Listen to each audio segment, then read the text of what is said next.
everyone. Tori Mathis here, your Director of Communications for the City of Berkley, back again, now with our Public Works Director, Shawn Young. He'll be here to kind of talk about the budgeting perspective from their side of the department and what kind of goes into their planning.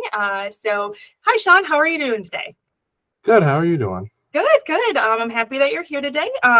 So for the community, as you guys know, we've been kind of working through going through our budgeting process as it is the beginning of the year, as our cyclical process. And today I wanted to talk with Shawn about, what is Public Works up to? What are they focusing on this year? As everyone knows, we've been going through this Headley override millage, and I wanted to use this opportunity to talk through each of the departments on how this looks and works for them.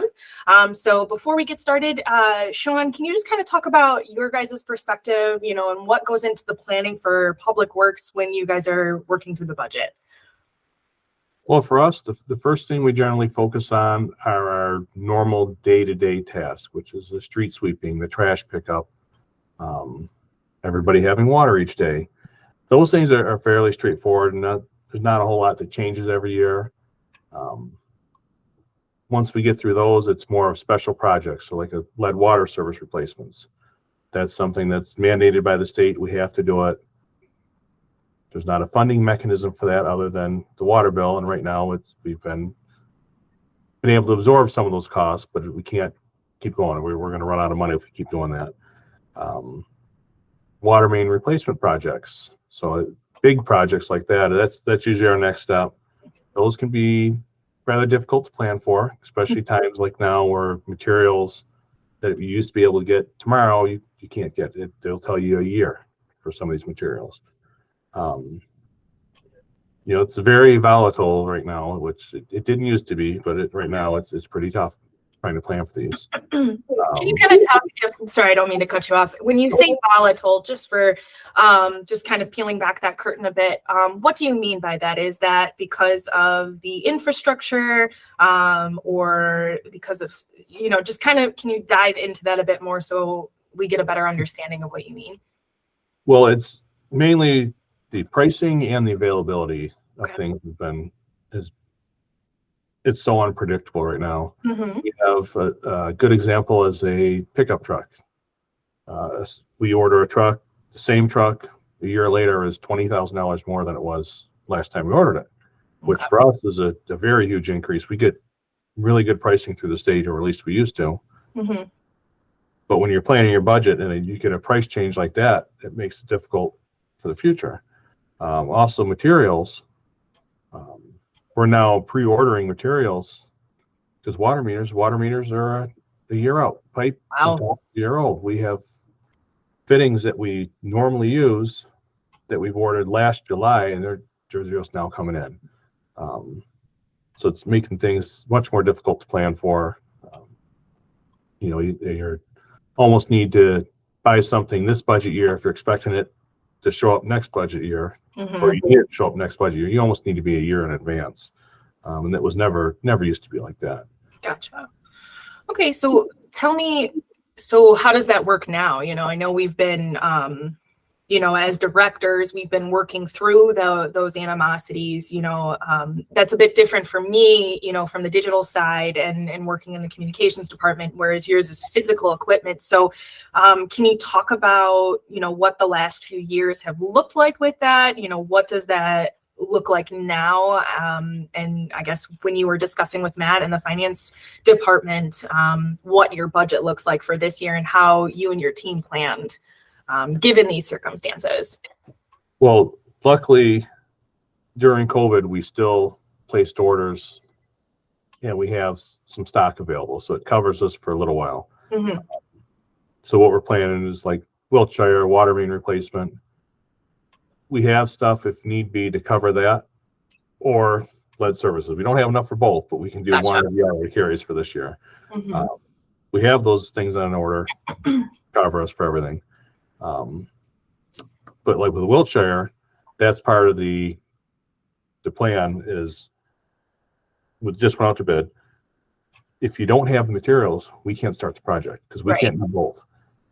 So we're planning to do Wiltshire, which is new water main road. But if the contractor does not have the materials on hand, we can't have them start late in the year, be half done and be out of materials. That's just not something we can do. Mm-hmm. So it really, that material flow dictates what you can do each year. So we can order those things and try and get everything in advance and plan for them, but if you don't have them, you can't get it done. Mm-hmm. So you almost need, and price wise, I mean, it's so volatile. You may have a 30 or 40% increase that you didn't budget for. Right. So it's, and does this go for operational costs as well? Like, the machinery or your guys's, and excuse me for, maybe missing the terms and what have you, but, I know that you guys do a lot of work in terms of road patching or for potholes and the street sweeper and the chipper route, is that also impacted because of the market right now and how you guys plan for that? Yeah, it definitely, that definitely plays an effect on it. We try and, we want everything on a rotation, and we try and even out so it's not too many items in one year. And we take into account the life cycle of these items. How much is it being used? What's the life cycle? What's the resale on it? Because there's a lot of times if you hold on to something too long, it actually costs you more money. If you got rid of it when it still had some value left, it covers a lot of the cost. But if you wait to the end, that there's that balance there, that life cycle balance, that the cost of ownership now becomes unaffordable if you hold on to something too long. Good one, like even streetlights. We took a major bump from DTE this year on streetlights. It's about a $50,000 jump in street lighting, and that's that's general fund money. Street lighting, utility bills for streetlights, that's general fund money. That's not, unfortunately, we can't pay that out of roads. That's something we have to pay out of general fund. Okay. Actually, you brought, and I don't mean to cut you off again, but you brought up another good point. My understanding of how your guys' budget works is so you have water and sewer, you have road funds, but you do mention that DPW utilizes general fund monies, which is kind of where the millage kind of comes into play. Can you talk about that relationship with Public Works funding structures and the general fund, supporting? So our funding, we're broken into, unfortunately, many different departments, which is many different budgets now. But general fund is the one that compensates the other funds when they're short. Okay. Ones that really come to mind is sanitation. Okay. Sanitation, what we charge for trash pickup, which is trash pickup, yard waste, leaf pickup and disposal, brush pickup and disposal. It's generally short, so the general fund will kick some money in to make that whole.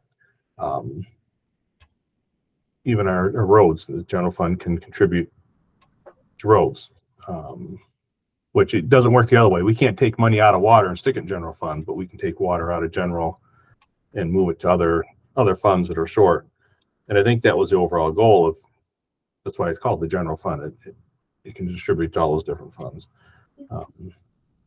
So tell me, if you don't mind me asking, is there a reason like there's shortages in the other one? I know I'm trying to peel back some layers a bit just for the community's understanding of how budgeting works in, municipal finance, particularly Public Works.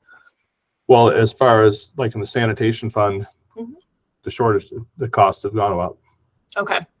But we haven't charged more for that service. Gotcha. So our rates from soccer have gone up, fuel has gone up, payroll's gone up, not substantially, but you have a little increase for staffing. And honestly, even our part-time help, to find part-time help right now, we're competing against people that pay a lot more money than we are. It's it just costs have gone up, and we haven't kept up with it. Gotcha. We need those increases, so that general fund, and that's been happening for quite a while. That's not something new. The general fund's been helping sanitation for quite a while. Okay. And the reasoning for that is just because you wanted to keep costs low for residents. I'm presuming. Is that a fair assumption, or is there another reason? No, it's all a tax. So they, the general fund had it, so we just transferred it over. Gotcha. We're looking at the city as a whole versus individual Departments. Yeah. Um, So with this, because you kind of, you've really jumped into it, with this year, how are you framing the department's goals or any initiatives? And that could either, that can range from new projects or operational adjustments from how you structure things. Can you kind of talk about how you guys plan for your budget specifically this year, and then obviously the subsequent years after that? So our goal every year is never to cut services. That our goal is to provide every service we can for the residents. So right now, as we sit right now, we're not predicting to cut any services. And our large projects, we still want to. We have to move forward on large projects. We're already behind. These large projects should have started 50, 60 years ago, and at the rate we're going now, half-mile road a year would take us 100 years to get through. It's 50 miles of road. If you do that calculation, we're way behind. Okay, so sorry, just for large projects, when you say is Wiltshire Road one of those projects? Wiltshire Road's a large project for us. That's a little more. That's half-mile water main and road, and then a half-mile of mill and overlay, so it's a little bigger than normal. Okay. But Wiltshire that's a can of worms that should have been opened a decade ago. Yeah. Been in really bad shape, and the residents deserve better than what they have there. Right. And that would be, so when you talk about larger projects, that would be one of them. Are there other places where that's also a concern or an issue that needs to be addressed? If so, do you know off the top of your head where those next projects are, and could you share that with the residents? So that was Wiltshire as what we're proposing for next year. The year after would be other mill and overlay projects, and then some water main looping. So water main looping would be where we've got maybe a new section of water main that only goes about a half a block, continue that loop around. We've got maybe a dozen or so locations for the past 30 or 40 years that have installed that just need to make those connections. And then the mill and overlays are just generally there's a few blocks north of 12 Mile, a few blocks south of 12 Mile. There's some down by 11 Mile. More smaller, isolated, where they've got just bad asphalt overlays, where we grind off, say 6 or 7 inches, put back 4 or 5, try and get some more curb reveal. Those spots we haven't firmed up what those locations are yet. Okay. We just know this is where we're at, and we would do the planning this summer, the actual plan, what locations, what we're going to do, and then that would be for the upcoming year. Sure. And that's budgeting for. Gotcha. And that's separate from the 2018 infrastructure millage, correct? Some of that is infrastructure. Some of that is road money. Some of that is fund dollars. And some of that is water. We've got, I think there's 5 or 6 different funds that we work from. So when you're doing your budget, you're trying to balance all those different funds, all those different projects. Wiltshire, like where we're doing the water main, part of it's paid off from 592, which is water. Part of it's paid from the infrastructure. Or if there's a shortfall, that's when the general fund would come in. Okay. And that's based on the philosophy that, with Wiltshire, because there's a water main replacement within it, it comes out of water and roads, versus one project where it's just road, where it would come out of the road funds or infrastructure millage, depending on the capacity. Is that correct to presume? Correct. Okay, cool. That are also looking at a street light for next year, a street light conversion that would change over the rest of our remaining non-LED street lights over to LED. But luckily we got a carbon reduction grant for that. So that's going to cover majority of the cost for us. Great. Which would be good. It should save us some money because that rate really went up this year. Yeah. Okay. Great. So kind of diving in a bit deeper, like we've kind of been just already alluding to with the city asking for a Headley override. I would love to hear from your perspective, what the impacts of Headley has had in the past couple of years. If you could speak to like what's been deferred thus far, and as directors, we plan for we've been planning for both items to happen. While we don't have revenue just yet because of we're waiting on the March Board of Review results. I know that a lot of us have been having those discussions on like what will be deferred again, or what in addition will be deferred. So I'd love to hear from your perspective how you guys made those decisions, and where that kind of puts you guys at in terms of operations and projects. For us, our main deferral would probably be equipment. Okay. We've tried really hard over the past 10 years or so to upgrade. We had a lot of old, outdated equipment, very reliable. And this is a lot of times we don't have extras. So like chipper route, we have one chipper. That needs to be up to date, working like it should, no problems. If we start pushing that equipment off, you can only do that so long before you're in trouble. And the cost to replace it now is much higher than it would have been if you replaced it on schedule. So that would be our big one, I think, would be equipment. Other things is some of our projects. Some of our projects might be delayed. Okay. And can you kind of go, I mean, is it just road projects? What are those projects look like, and how would that, I guess, impact residents in terms of their day-to-day? Well, it would be probably majority would be road projects. Okay. We have the sidewalk program, we have road projects. Unfortunately, a lot of the things we do, we really can't stop. So I don't want to plan to stop.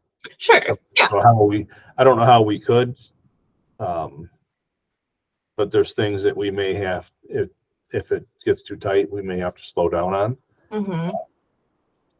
We have our wants and needs, and a lot of DPW has fallen into the needs categories. There's the want categories are convenience things. Brush pickup that's not every city offers that. I know we're at a once a month now, but that's something that we could stop and the city wouldn't grind to a halt. Gotcha. Not like a water service. Water service you have to have. Roads have to be open. Trash, you got to pick up trash. So it's, and I think I don't want to ever get to that point where we have to start thinking about that, but sure. The thing would be projects and equipment. That's what we'd have to push off. Sure. And I definitely don't want to infer that anything would stop, especially as it is a base infrastructure. It's kind of necessary. I was just curious, and I know that we received inquiries about, what this looks like across the board for all departments. And you and public safety definitely are one of those critical things that I know that you guys have deep discussions, not necessarily about, what, sure, excuse me, you certainly have discussions on like what gets deferred and how that comes into play from a capital or equipment perspective. But the way you go about providing said services or necessary services is really where curiosity comes into mind. And I would love to get your guys' perspective, especially as you plan through the budget, what that means and what that looks like for you, given the circumstances with the millage and how that kind of plays a role in that. Well, with us, capital's always the easiest one to cut. When it comes to affecting services, that's a very difficult one to explain, because it's what are we comfortable, what would you be comfortable with cutting, and what could you? Our staff, we'd never be comfortable with any cuts. But realistically, what could you cut? It's hard to say. I mean, you have to take a little bit out of each.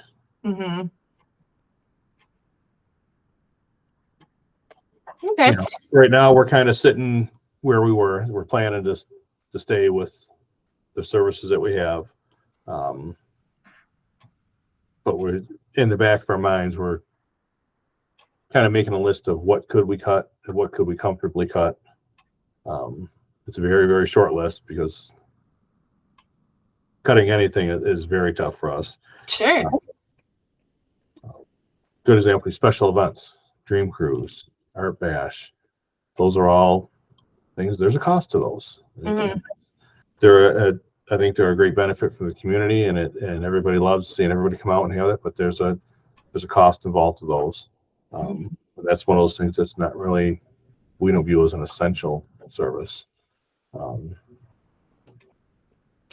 Okay, so just to kind of like synthesize, it would be a matter of like how things are structured in terms of cutting services, because I bring this up because again, everybody that idea of cutting, just definitely I think makes people nervous, which we have to be cognizant of it as administrators, but understanding what that really means. So it sounds, and please correct me if I'm wrong, but so I can understand. So when you talk about special events, it might not necessarily be like Public Works is working overtime or maybe present at those events.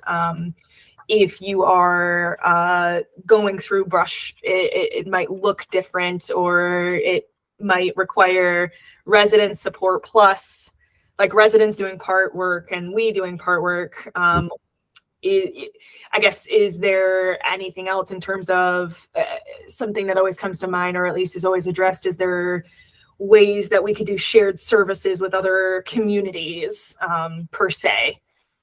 That's shared services always comes up. Okay. We've looked at shared services quite a bit. And it's just a lot of communities are equipped to handle their community. They don't have the extra staffing or the extra equipment to take on another community or help with another community. The storm hits, I'll use the chipper out again, the brush chipper. The storm hits in our community, it hit our neighbors just the same. So that same equipment has to be used at both locations. It's pretty rare that a community has a piece of equipment that they can just lend out. Just lend out to another community and say, hey, I'm not using this, go ahead and use it. Short term, a day or here or there is not really a big deal. Not saying that we do that with our neighbors. We have where we can make a phone call, hey, I need a vac truck, and they'll send a ripper, or we have agreements in place to do those shared services. But it's nothing that can be sustained long term. Gotcha. Okay. All right. Well, okay, with that, I guess, is there anything from your perspective? I know this is, and just to preface as well, I know this is your first full year as director. First full year. Yeah. So full budget book. Exactly. So I guess from your perspective, if you could share with the community, given these circumstances, what are your goals as we continue through this process, like as the new leadership for Public Works, that you would like to share with the community as we work through this? Well, we want to keep up the same. We, as DPW, we hold ourselves to a pretty high standard. We want the roads plowed. We want the brush picked up, trash picked up. We want those services to remain the same or better than they are right now. That's always our goal. We kind of take pride in that. And just moving ahead for the future, we need to start getting these water mains replaced, and infrastructure is very old. And it's not just us, it's every community around us has got pretty much the same problem.